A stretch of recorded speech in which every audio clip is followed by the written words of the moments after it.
জনগণ এটা অতি দুৰ্ভাগ্যজনক সিদ্ধান্ত কালি নিশা বিজেপি চৰকাৰে ল'লে। বিজেপি চৰকাৰে সিদ্ধান্ত কাতকেও এখন ভয়াৱহ আইন আনিছে, যিখন আইনৰ অধীনত আমাৰ মাটি বাৰী একো নাথাকে, সকলো পুঁজিপতি বনিয়াই লৈ ল'ব। আৰু এই আইনখনৰ মূল মানুহটো হৈছে চন্দ্ৰমোহন পাটোৱাৰী। এতিয়া মই আপোনালোকক এটা ইয়াৰ তথ্য কৈছোঁ। ইণ্ডাষ্ট্ৰিয়েলাইজেশ্যনৰ নামত যে তেওঁলোকে কি কৰিব লৈছে আপোনালোকে চাব। এতিয়া ৰিজাৰ্ভ ফৰেষ্টেই হওক, BGR হওক বা VGR মাটিয়ে হওক, মাত্ৰ এখন চেল্ফ ডিক্লেৰেশ্যন দি পেলাই যিকোনো ইণ্ডাষ্ট্ৰি খুলিব পাৰিব আৰু সেই মাটিডোখৰ ইণ্ডাষ্ট্ৰিয়েল মাটি হিচাপে পৰিগণিত হ'ব। মানে এতিয়া দীপৰ বিলখন লৈ ল'ব, এতিয়া বাঘজানৰ সেই অঞ্চলটোতো অলৰেডি ল'লে, আকৌ লৈ ল'ব। তাৰপিছত দিহিং পাটকাই ল'ব। এতিয়া অসমৰ মানুহৰ আৰু নিজৰ মাটি নাথাকে। এতিয়া এখন কাতকেও ভয়াৱহ আইন, আৰু এই আইনখনৰ বিৰুদ্ধে আমি যুদ্ধ কৰিম। প্ৰয়োজনত অসম স্তব্ধ কৰি দিয়া হ'ব। চন্দ্ৰমোহন পাটোৱাৰী আৰু সৰ্বানন্দ সোণোৱালক বা সকীয়াই দিছোঁ।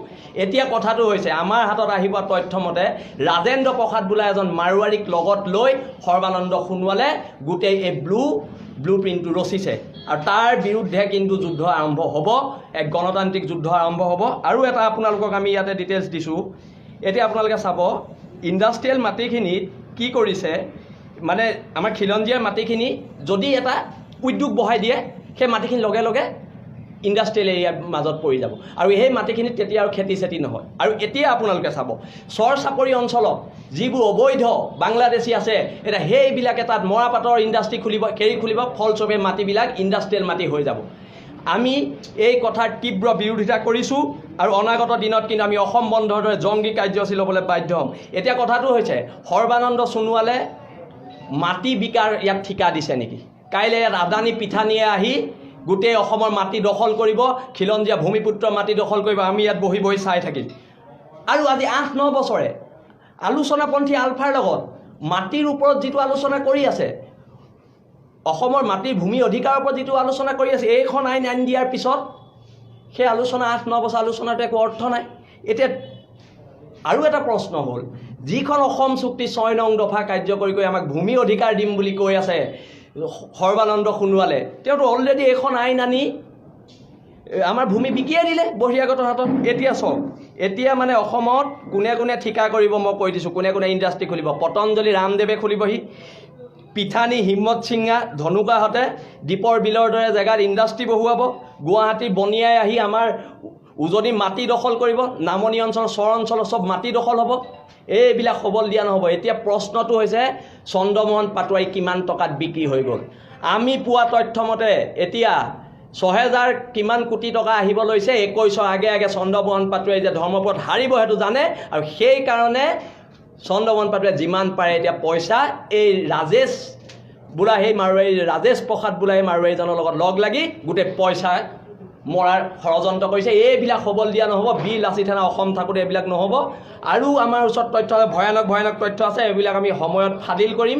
চন্দ্ৰমোহন পাটোৱাৰী দুৰ্নীতি ভ্ৰষ্টাচাৰ, তেওঁ অসম আন্দোলন কৰি জেল যোৱা মানুহটোৱে নিজৰ অসমৰ মাটিখিনি বিকি দিলে, আৰু তাতকৈ আৰু লজ্জাৰ কথা কিবা থাকিব পাৰেনে? এতিয়া প্ৰশ্নটো হৈছে, সৰ্বানন্দ সোণোৱালে প্ৰথমতেতো জাতিটো বিকিলে কাখন আনি, এতিয়া এই আইনখন আনি পেলাই আমাৰ ভেটিখিনি বিকিব লৈছে, মাটিখিনি বিকিব লৈছে। এটা প্ৰশ্ন হৈছে, সৰ্বানন্দ সোণোৱালৰ তলত থকা মন্ত্ৰী চন্দ্ৰমোহন পাটোৱাৰী একচুৱেলি মন্ত্ৰী নে তেওঁ মাটিৰ দালাল? আমাক সেইটো প্ৰশ্ন অসমৰ জনগণক লাগে। তেওঁ মাটিৰ দালাল নে তেওঁ এজন মন্ত্ৰী হয়, জাতি মাটি ভেটিৰ কথা কোৱা চৰকাৰৰ মন্ত্ৰী হয়? আমাক লাগে।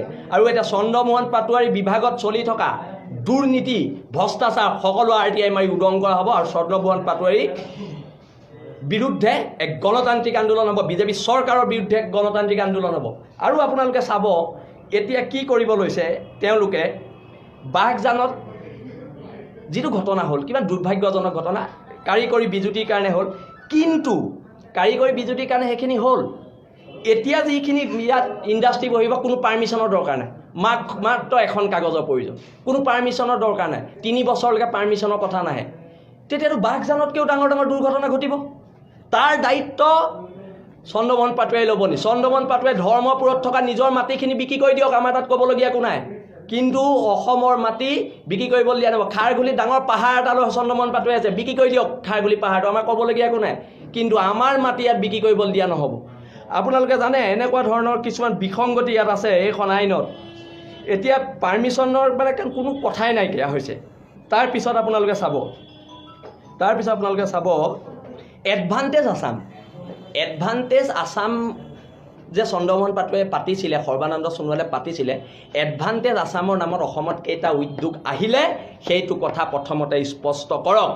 কিন্তু এতিয়া গুজৰাটী আৰু ৰাজস্থানৰ মানুহক মাটি গতাই দিয়াৰ যি ষড়যন্ত্ৰ, কলিকটীয়া বেপাৰীক মাটি গতাই দিয়াৰ যি ষড়যন্ত্ৰ, এইটো আমি হ'বলৈ নিদিওঁ। কাৰণ খিলঞ্জীয়া মানুহে কাৰ বিৰুদ্ধেও যুদ্ধ কৰিছে, সংগ্ৰাম কৰি আছে, আৰু এইবাৰ মাটি বচাবলৈ এখন গণতান্ত্ৰিক আন্দোলন হ'ব আৰু অসম স্তব্ধ কৰি দিব।